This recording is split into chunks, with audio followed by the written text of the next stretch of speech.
Nel corso della Seconda Guerra Mondiale, sia i giapponesi che i tedeschi concepirono diversi piani per colpire il cuore degli Stati Uniti, cioè la città di New York. Nonostante alcune riuscite incursioni di sommergibili lungo le coste occidentali e orientali, nessuno di questi piani fu mai messo in atto. Anche l'Italia mise a punto non uno ma ben 2 piani per attaccare il porto di New York.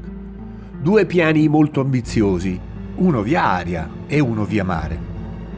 Lo scopo non era strategico e neanche tattico, ma piuttosto psicologico.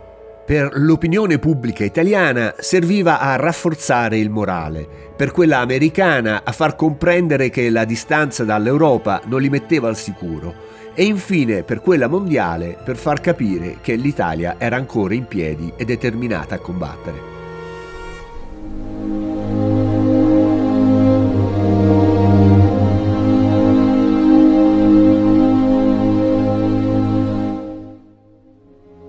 Già dal 1939 Italo Balbo aveva ipotizzato la possibilità di costruire bombardieri in grado di raggiungere obiettivi strategici distanti dal continente europeo.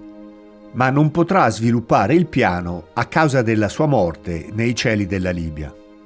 L'idea di un attacco dall'aria, sul genere di quello compiuto su Vienna da Gabriele D'Annunzio verso la fine della Prima Guerra Mondiale, viene ripresa dal generale dell'aeronautica Attilio Biseo, detentore di record, trasvolatore dell'Atlantico del Sud e del Nord, insieme proprio al maresciallo Italo Balbo e comandante della Brigata Aerea Leone.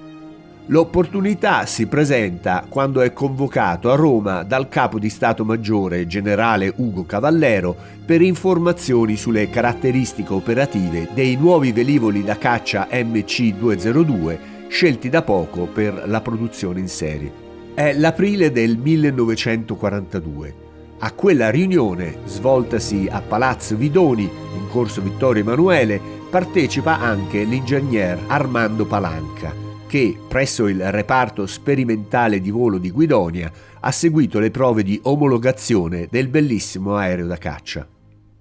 Così ricorda Palanca gli argomenti affrontati in quella segretissima riunione. Si discusse naturalmente della guerra aerea sia inglese che americana, dei pesanti bombardamenti nemici sui centri abitati e, a un tratto, il generale Biseo disse: «Pensate quale potrebbe essere l'effetto sulla popolazione americana che si sente tanto sicura e tanto lontana dal conflitto del lancio di alcune bombe su un abitato ad altissima densità come Manhattan». La frase, buttata lì, provocò il consenso dei presenti, ma non venne approfondita. Ci si limitò ad esaminare superficialmente i vari aspetti dell'impresa e soprattutto le non poche difficoltà, poiché si sarebbe dovuto compiere un volo di 12.000 chilometri, quasi del tutto in cieli controllati dal nemico. Cavallero ascoltava comunque interessato, annuiva a volte con il capo e a volte scrollava invece la testa a sottolineare le difficoltà e i pericoli che presentava l'attacco.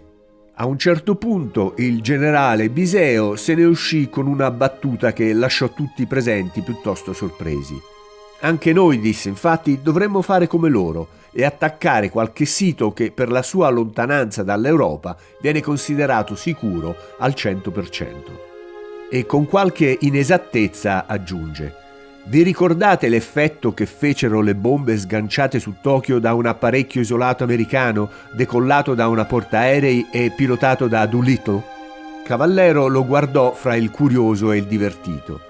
Si alzò gli occhiali sulla fronte e ribatté: niente da fare, caro Biseo. D'accordo per l'effetto psicologico, ma noi non abbiamo portaerei. Fece una pausa, rimise a posto gli occhiali e aggiunse: comunque ne prendo nota. Ne parlerò alla prossima riunione dei capi di Stato Maggiore e naturalmente con il Duce. Sono passati alcuni mesi da quella riunione e del raid su New York nessuno parla più. L'8 novembre 1942, racconta sempre Palanca, improvvisamente l'idea di Biseo tornò d'attualità e, come esperto di voli transoceanici, venni convocato alla Piaggio a Pontedera per partecipare in qualità di ispettore per gli armamenti aerei e di tecnico di motori d'alta quota a una riunione organizzata dal generale Fernando Silvestri e promossa dal capo di Stato Maggiore dell'Aeronautica, il generale Rino Corso Fougère, alla quale intervennero anche il generale Ilari, il capitano Publio Magini, l'ammiraglio Luigi Sansonetti e un capitano di vascello sommergibilista.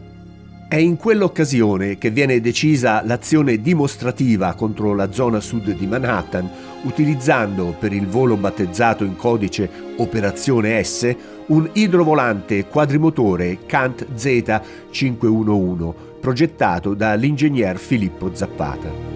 Per quell'epoca si tratta di una macchina gigantesca, destinata al trasporto civile, la quale però, nonostante la sua considerevole autonomia, dovrebbe compiere un rifornimento in pieno Atlantico. Ecco pertanto la ragione della presenza all'incontro di Pontedera di un ammiraglio e di un ufficiale sommergibilista. Secondo il piano, a rifornire il Kant Z, infatti, dovrebbe provvedere un sottomarino appostato in un punto dell'oceano situato più o meno a metà della rotta seguita dall'idrovolante. L'aereo dovrebbe partire da una base della Francia occidentale, fare tappa in mare, riempire i capaci serbatoi e proseguire per New York. Tutto bene, precisa Palanca, fino a che la discussione rimase a livello accademico. Ma quando i generali Silvestri e Ilari, in pieno accordo con me, cominciarono ad esaminare i particolari della missione, si profilarono non poche difficoltà. La prima riguardava l'ammaraggio e la partenza in pieno oceano con il mare quasi sempre agitato e con il rigoroso rispetto del silenzio radio, mentre l'altra era rappresentata dai dubbi sollevati dalla Marina sull'esito e l'efficacia del raid a seguito di una serie di prove piuttosto deludenti compiute con l'aereo dal 12 al 20 novembre 1942 all'idroscalo di Vigna di Valle. In teoria, l'apparecchio doveva avere un'autonomia di 6.000 km, il che avrebbe reso necessario un solo rifornimento, ma i motori di cui era munito, i P12RC-33, oltre a dare scarso affidamento per la tenuta, data la lunghezza del volo, si dimostrarono autentici divoratori di carburante. I contrattempi comunque non sono sufficienti per indurre le autorità militari ad accantonare l'operazione. Il 22 novembre, infatti, è scelto il secondo pilota, nella persona del capitano Armando Ulivi della Lati, e 2 giorni dopo, con la partecipazione degli incaricati di Supermarina, è definita l'attrezzatura per il rifornimento in mare e sono fissate le modalità per rendere il travaso del carburante dal sommergibile al velivolo il più agevole e rapido possibile.